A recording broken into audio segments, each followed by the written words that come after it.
భారతదేశ ప్రజాస్వామ్యంలో ఆంధ్రప్రదేశ్ రాష్ట్ర చరిత్రలో మీరెప్పుడైనా ఇలాంటి సంఘటనలు చూసి ఉన్నారా? పోలీసులు వైసీపీ లేకపోతే ఓటర్ల ఇళ్ళ మీద గన్నులు పెట్టి మీరు బయటికొస్తే మిమ్మల్ని అది చేస్తాం, ఇది చేస్తామని బెదిరించడం చూసారా? అలాంటి సంఘటనలు ప్రస్తుతం పులివెందుల్లో జరుగుతా ఉన్నాయి. ముఖ్యంగా పులివెందుల్లోని అనేక పోలింగ్ బూతుల్లో ఓటర్లందరూ పోలీసులను వేడుకుంటా ఉన్నారు, దండాలు పెడుతున్నారు.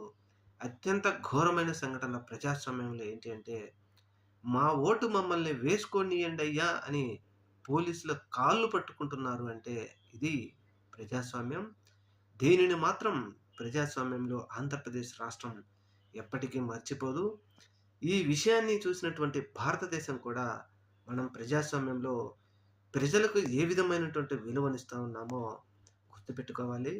మా ఓటు మమ్మల్ని వేయనీయండి అని చెప్పేసి పులివెందుల్లో ఉన్నటువంటి మహిళలు, ప్రజలు వ్యవస్థలోని పోలీసు వారి కాళ్ళు పట్టుకుంటున్నారంటే, ఇది భారతదేశంలో పనిచేస్తున్న ఎన్నికల కమిషన్ పనితీరు, అలాగే వ్యవస్థల పనితీరు